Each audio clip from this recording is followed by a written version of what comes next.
Battery जी है कितनी voltage दे रही है, सपोज ये 9 वोल्ट की बैटरी है, वैन वी वेरी इट तो it can vary from 0 to 9 volt. So जी वोल्टेज ये वोल्टमीटर लगे मिली वोल्ट पैरेलल एंड ये वाला जो है device this is called milli ammeter. जो करंट एंटर हो रहा है ये पोर्ट का नाम है emitter, this is base, this is collector. जिन्ना इतों की करंट पास हो रहा है दैट इज एमीटर करंट। हुण सानू किवें पता लगूगा कि असीं इधर पॉजिटिव लाने या इधर पॉजिटिव लाने, हाउ वी कैन गैस कि जी इत्थे बैटरी लाई है कि इत्थे पॉजिटिव आऊगा या नैगेटिव आऊगा। जो हमारे को ट्रांजिस्टर है, ट्रांजिस्टर किहड़ा है पीएनपी, तो जो एमीटर है एमीटर किहदा बनया होया पी साइड का, emitter is P type, base is N type. So जो एमीटर है it is P and base is N, this is P. तो एक फार्मूला है बेसिक जो फंडा है जो याद रखना है कि emitter junction is always forward bias. You know forward bias, so emitter junction E for emitter, G for junction is always forward bias. Forward bias means P should be connected to positive, N should be connected to negative. So P इत्थों दी वापस आए, इत्थों दी असीं इत्थे आए, इत्थे आए, इत्थे आए, positive. So we guess इत्थे positive है। अगर इत्थे positive आ गया है इधर negative हो गया तो N connected to negative. Emitter junction is always forward bias. And collector junction इधरली बैटरी का पोलैरिटी भी दसदा तुहानूं। जिस तरह का इधरला पोर्शन है एग्जैक्टली सिमिलर असीं इधर लगाया voltmeter, voltmeter, milli ammeter, milli ammeter, potential divider arrangement, battery. But ये बैटरी का साइज तुसीं देखिया होगा बिग है एज कंपेयर टू एस साइड वाली बैटरी, लेफ्ट साइड वाली बैटरी। ये बिग क्यों रखे? क्योंकि collector junction is always reverse bias. Reverse bias का मतलब की है P is connected to negative and N is connected to positive. Is the reverse, reverse. So this is P, P इतो गया वापस गया इतने गया, it is connected to negative। हुण फॉरवर्ड बायस दे विच जिहड़ा डायोड दा रेजिस्टेंस है लो होंदा, रिवर्स बायस दे विच डायोड दा रेजिस्टेंस हाई है। सो इसलिए सानू हाई रेजिस्टेंस के क्रॉस अगर असीं इफेक्ट देखना है तो वी नीड हायर वोल्टेज, इस करके बैटरी का साइज ज़्यादा बनता है। ओके, सो एक्चुअली जो ट्रांजिस्टर है, जो ये ट्रांजिस्टर है PNP, वी कैन एक्सप्लेन और describe it in this way कि एक डायोड है पी जंक्शन डायोड, ये N है, ये N है, ये P है। So this is emitter, this is collector, ये जो कॉमन सी ये है base. But when we join two diodes in this way they can not work as a transistor, क्योंकि इत्थे बेस की थिकनेस बहुत ज़्यादा बढ़ जाती है। सो इन्हों कोई अलग तरह का जो डिवाइस है फैब्रिकेट इस तरीके का किया जाता है कि बेस की थिकनेस है it should be very very low as compare to emitter and collector side. अगर मैं थिकनेस की गल करा, हमारे कोई सेमी कंडक्टर डिवाइस है। सो इस तरीके का डिवाइस के ऊपर असीं इनू एक्सप्लेन करते हैं। Emitter, this is base, thin portion is base and ए साइड है कलेक्टर।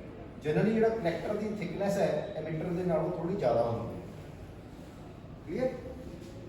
हुण जिहड़ा पी साइड है, पी साइड के मेजोरिटी चार्ज कैरियर्स होल्स है, एंड दे विच मेजोरिटी चार्ज कैरियर्स इलैक्ट्रॉन्स है, अगेन होल्स है पी दे विच।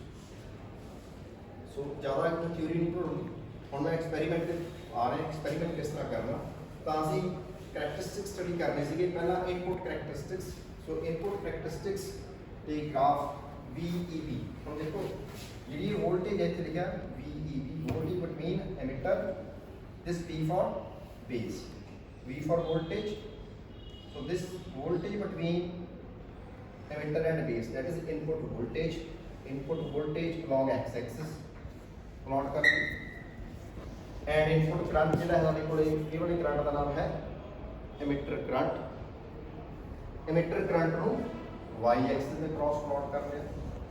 ਐਮੀਟਰ ਕਰੰਟ ਰੀਡਿੰਗ ਐਂਪੀਅਰ ਦੇ ਵਿੱਚ, ਇਹ ਵੋਲਟੇਜ ਮਿਲੀ ਵੋਲਟ ਦੇ ਵਿੱਚ, ਮਿਲੀ ਵੋਲਟ, ਐਂਡ ਇਹਦੀ ਤੁਸੀਂ ਸਕੇਲ ਬਣਾਓਗੇ ਤੇ accordingly you can make your scale on the graph, ਔਰ ਤੁਸੀਂ ਇਹਨੂੰ ਐਕਸਲ ਔਰ ਸਪਰੈਡਸ਼ੀਟ ਦੇ ਉੱਪਰ ਵੀ ਪਲਾਟ ਕਰ ਸਕਦੇ ਹੋ।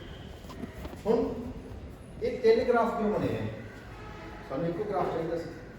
ਸੋ ਅਸੀਂ ਕੀ ਕੀਤਾ, ਜਦੋਂ ਇਹ ਪ੍ਰੈਕਟਿਸ ਸਟੱਡੀ ਕਰ ਰਹੇ ਸੀ, ਵੋਲਟੇਜ ਵੇਰੀ ਕਰਨੀ ਸ਼ੁਰੂ ਕਰਤੀ, ਇੰਡੀਪੈਂਡੈਂਟ ਹੈ, ਉਹ ਅਸੀਂ ਇੰਕਰੀਜ਼ ਕੀਤਾ 0.5 ਵੋਲਟ, 0.5 ਮਿਲੀ ਵੋਲਟ ਐਂਡ ਕਰੰਟ ਹੋ ਗਿਆ, ਫਿਰ ਪੁਆਇੰਟ ਜਿਹੜਾ 5 ਸੀ ਫਿਰ 1 ਮਿਲੀ ਵੋਲਟ ਹੋ ਗਿਆ, ਫਿਰ 1.5 ਹੋ ਗਿਆ, ਇਸ ਤਰ੍ਹਾਂ ਸਟੈਪ 'ਚ ਜਾਂਦੇ ਰਹੇ। ਬਟ ਜਦੋਂ ਅਸੀਂ ਵੇਰੀ ਕਰ ਰਹੇ ਸੀ ਤਾਂ ਇਹਨੂੰ ਕਾਂਸਟੈਂਟ ਰੱਖਿਆ, ਆਊਟਪੁੱਟ ਵੋਲਟੇਜ ਕਾਂਸਟੈਂਟ ਰੱਖਿਆ, ਐਂਡ ਇਹ ਵਾਲੀ ਵੋਲਟੇਜ ਦਾ ਨਾਮ ਹੈ VCB, ਇਹ ਵੋਲਟੇਜ ਦਾ ਨਾਮ ਹੈ VCB। ਸੋ VCB ਨੂੰ ਕਾਂਸਟੈਂਟ ਰੱਖਿਆ, ਸੋ VCB ਦੀ ਵੈਲਿਊ ਸਪੋਜ਼ 0 ਸੀ, ਜਦੋਂ 0 ਵੋਲਟ, ਕੋਈ ਵੋਲਟੇਜ ਨਹੀਂ ਲਾਈ ਸੀ, ਐਂਡ ਗ੍ਰਾਫ ਜਿਹੜਾ ਤੁਹਾਡਾ ਪੁਆਇੰਟਸ ਆਉਂਦੇ ਨੇ ਉਹ ਪੁਆਇੰਟਸ ਜਿਹੜੇ ਆ ਗਏ ਸੀ 7 ਔਰ 6 ਪੁਆਇੰਟਸ ਜਿਹੜੇ ਆ ਗਏ ਸੀ, ਉਹ ਇੱਕ ਗ੍ਰਾਫ ਦੇ ਉੱਪਰ। ਹੁਣ ਕੀ ਕੀਤਾ, ਇੱਥੇ ਇਹਨੂੰ ਇਨਕਰੀਜ਼ ਕਰਤਾ, ਪਹਿਲਾਂ 0 ਲਾਇਆ ਸੀ, ਹੁਣ 1 ਵੋਲਟ ਰੱਖ ਲਿਆ। ਸੋ ਮੈਂ ਇੱਥੇ ਲਿਖ ਰਿਹਾ VCB, ਧਿਆਨ ਨਾਲ ਸੁਣਿਆ, ਪੁੱਛੂਗਾ ਕੁਐਸਚਨ, -1 ਵੋਲਟ, ਨੈਗੇਟਿਵ ਸਾਈਨ ਕਿਉਂ ਲਾਇਆ, -1 ਵੋਲਟ क्यों लिखा, -1 वोल्ट क्यों लिखे, रिवर्स बायस है। सो रिवर्स बायस होने ऑन करके इसी नेगेटिव साइन का यूज किया। सो जो 1 वोल्ट लगा था, फिर सेम स्टेप में तुम जाते रहे, इन्होंने इंक्रीज करते स्टेप करते करते, तो सेम वोल्टेज तो फिर इंक्रीज होता है, ओके, एंड अगेन यदि वैल्यू करती -2। तो इस तरीके ਨਾਲ ਤੁਹਾਡੇ ਕੋਲ 3 ਗ੍ਰਾਫਸ ਆਗੇ ਕਰੈਕਟਰਿਸਟਿਕਸ ਹੈ, ਔਰ we can make any number of graphs, 3 ਤਾਂ ਬਣਾਉਣੇ ਤੁਸੀਂ, ਠੀਕ ਹੈ। ਸੋ ਅਗਰ -3 ਕਰ ਦੋਗੇ, -4 ਕਰ ਦੋਗੇ, ਸੋ ਡਿਫਰੈਂਟ ਟਾਈਪ ਦੇ ਕਰੈਕਟਰਿਸਟਿਕਸ ਆ ਜਾਣਗੇ। ਕਲੀਅਰ। ਇੱਕ ਸਭ ਤੋਂ ਇੰਪੋਰਟੈਂਟ ਚੀਜ਼ ਜਿਹੜੀ ਕਿਸੇ ਬੁੱਕ 'ਚ ਨਹੀਂ ਲਿਖੀ ਹੋਈ, ਜਿਹੜੀ ਹਰ ਵਾਰ ਅਸੀਂ ਫੇਸ ਕਰਦੇ ਹਾਂ, ਐਂਡ ਤੁਹਾਨੂੰ ਪਤਾ ਵੀ ਹੈ ਇਹਦੇ ਬਾਰੇ, ਪਰ ਜਦੋਂ ਪ੍ਰੈਕਟੀਕਲ ਕਰਦੇ ਹਾਂ ਤੁਹਾਨੂੰ ਜਿਹੜਾ ਸਿਗਨਲ ਦਿੱਤਾ ਹੈ, ਇਨਪੁਟ ਸਿਗਨਲ ਦਿੱਤਾ ਹੈ, ਉਹਦੀ ਜਿਹੜੀ ਬੈਟਰੀ ਸਾਰਾ ਸਿਗਨਲ ਦੇ ਰਹੇ ਹਾਂ।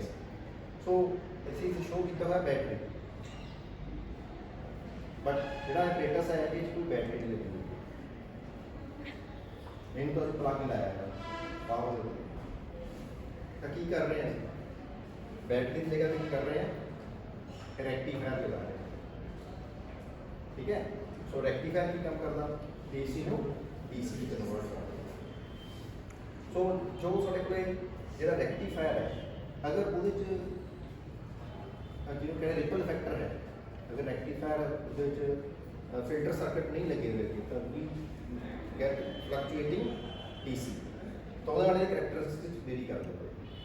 ਅਗਰ ਬੈਟਰੀ ਲੱਗੀ ਹੁੰਦੀ ਤਾਂ ਇਹਦੇ ਕਰੈਕਟਰਿਸਟਿਕਸ ਹੋਰ ਤਰੀਕੇ ਨਾਲ ਆਉਂਦੇ। ਅਗਰ ਅਸੀਂ ਰੈਕਟੀਫਾਇਰ ਲਾਉਂਦੇ ਹਾਂ ਤਾਂ ਫਿਰ ਵੀ ਜਿਹੜੀ ਹੈ ਰਿਪਲ ਫੈਕਟਰ ਆ ਜਾਂਦਾ ਹੈ, ਐਂਡ ਉਹਦੀ ਜਿਹੜੀ ਹੈ ਜਿਹੜੀ ਕਹੋਗੇ 100% ਐਕੂਰੇਸੀ ਨਹੀਂ ਹੁੰਦੀ, so 80% ਤੱਕ ਐਕੂਰੇਟ ਹੁੰਦਾ, so that cause fluctuation or variation of the characteristics। ਇਹ ਤੁਹਾਡੇ ਮਾਈਂਡ ਵਿੱਚ ਇਹ ਗੱਲ ਪਤਾ ਹੋਣਾ ਚਾਹੀਦਾ, ਇਹ ਵਾਈ ਦਾ ਕੁਐਸਚਨ ਹੈ ਕਿ ਤੁਸੀਂ ਸਰਕਟ ਡਾਇਗਰਾਮ ਤੋਂ ਬੈਟਰੀ ਲਾਈ ਹੈ, ਇੱਥੇ ਤਾਂ ਬੈਟਰੀ ਯੂਜ਼ ਤਾਂ ਤੁਹਾਨੂੰ ਪਤਾ ਹੋਣਾ ਚਾਹੀਦਾ ਕੀ ਪ੍ਰੋਸੈਸ ਚੱਲ ਰਿਹਾ, ਕਿ ਅਸੀਂ AC ਨੂੰ DC ਕਨਵਰਟ ਕਰ ਰਹੇ ਹਾਂ।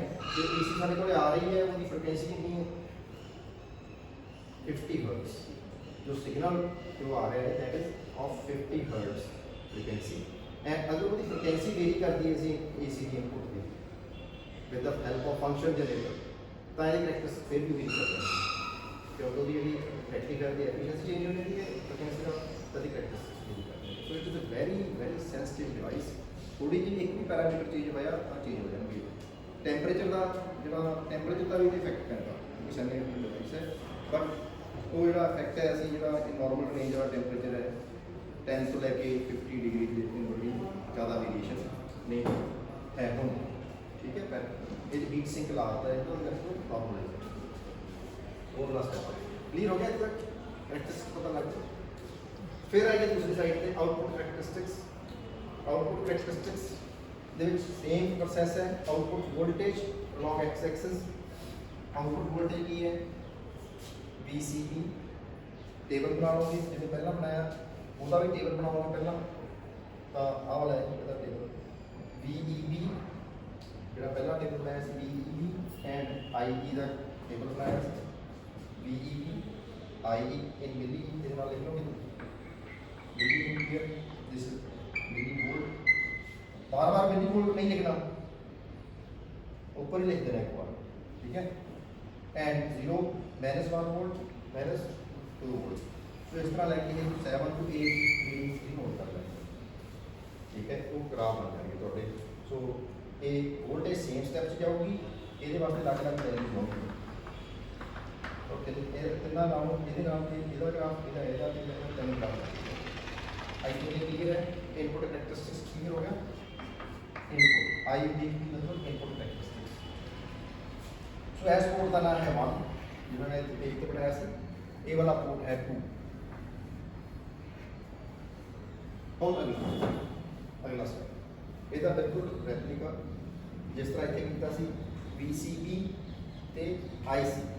VCB मिली वोल्ट है, VCB मिली वोल्ट, IC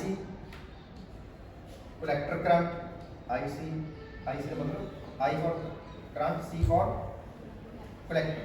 सो कलेक्टर करंट है ना मिली एम्पियर, मिली मीन्स 10⁻³ ठीक है। सो ਜਿਹੜੇ ਕਰੰਟ ਤੁਸੀਂ ਨੋਟ ਕਰ ਰਹੇ ਆ ਜਾਂ ਵੋਲਟੇਜ ਜਿਹੜੀ ਨੋਟ ਕਰ ਰਹੇ ਆ ਇਹ ਦੋ ਤਰ੍ਹਾਂ ਦੀਆਂ ਵੈਲਿਊਜ਼ ਹੁੰਦੀਆਂ। ਇੱਕ ਵਰਚੁਅਲ ਵੈਲਿਊ ਜਿਹਨੂੰ RMS ਵੈਲਿਊ ਵੀ ਕਹਿੰਦੇ ਅਸੀਂ, ਠੀਕ ਹੈ। ਸੋ ਇੱਕ ਹੁੰਦੀ ਮੀਨ ਵੈਲਿਊ। ਅਗਰ ਸਿਗਨਲ ਹੈ ਕੋਈ ਵੇਰੀਏਬਲ ਸਿਗਨਲ ਹੈ ਜਾਂ AC ਹੈ ਉਸ ਕੇਸ ਤੁਹਾਨੂੰ ਵਰਚੁਅਲ ਵੈਲਿਊ ਦਾ ਕਨਸੈਪਟ ਲੈਣਾ ਪੈਂਦਾ ਹੈ। ਸੋ ਜਿਹੜੇ ਆਪਰੇਟਰਸ ਹੈ ਜਿੰਨੇ ਵੀ ਸਾਡੇ ਕੋਲ ਇਹ RMS ਵੈਲਿਊ ਜਾਂ ਵਰਚੁਅਲ ਵੈਲਿਊ ਨੋਟ ਕਰਦੇ ਆ, ਜਿਹੜੀ ਕਿ ਪੀਕ ਵੈਲਿਊ ਦਾ √2 टाइम्स होता है, 1/√2 टाइम्स होता है। Virtual value of current RMS root mean square value of a current +2 का AC वाला चैप्टर ਤੁਸੀਂ ਪੜਿਆ ਹੋਵੇਗਾ। So it is 70.7% of the peak value of current. So अगर ਸਾਡੇ ਕੋਲ सिग्नल ਹੋਵੇ वेरिएबल सिग्नल ਹੋਵੇ क्योंकि ਇੱਥੇ DC ਲਾਇਆ ਇਸ ਕਰਕੇ वर्चुअल वैल्यू ਦਾ ਕਨਸੈਪਟ ਨਹੀਂ ਹੋਣਾ, ਠੀਕ ਹੈ। ਉਹਨੇ ਇਨਸਾਈਟ ਤੇ ਆ ਗਏ ਸੀ। ਸੋ ਇਹ ਟੇਬਲ ਆ ਜਾਣਗੇ ਇਸ ਤਰ੍ਹਾਂ ਐਮੀਟਰ ਕਰੰਟ। और ये कांस्टेंट की रखना जो आउटपुट कैरेक्टरिस्टिक्स स्टडी करनी है, this is the difference between input and output characteristics. Input characteristics की कीता सीगा इनपुट वोल्टेज ते input current they which graph plot कीता सी, कीपिंग कांस्टेंट की रखिया सी, आउटपुट वोल्टेज नु कांस्टेंट रखिया सी। ये इनपुट कैरेक्टरिस्टिक्स है। आउटपुट कैरेक्टरिस्टिक्स की करदे हैं ਅਸੀਂ graph between output voltage and output current but keeping input current constant। why? तो थोड़े मन च नाल क्वेश्चन होना चाहिए कि इस तरह क्यों इधर वोल्टेज कांस्टेंट क्यों नहीं रखी, इधर करंट कांस्टेंट क्यों रखे? Because this type of transistor is called BJT, bipolar junction transistor, and BJT is current control device. जेड़ा BJT है दो तरह के ट्रांजिस्टर है BJT एंड FET। जो BJT है एक करंट कंट्रोल डिवाइस है। FET का मतलब है field effect transistor, voltage control device है। सो जो इनपुट करंट है ये कंट्रोल करता है कि आउटपुट करंट किस तरह का होगा। और वी कैन से अगर इनपुट करंट है जो एमिटर करंट है IE, जो मीटर करंट है it is IB plus IC। This is the equation which describes that it is a current control device।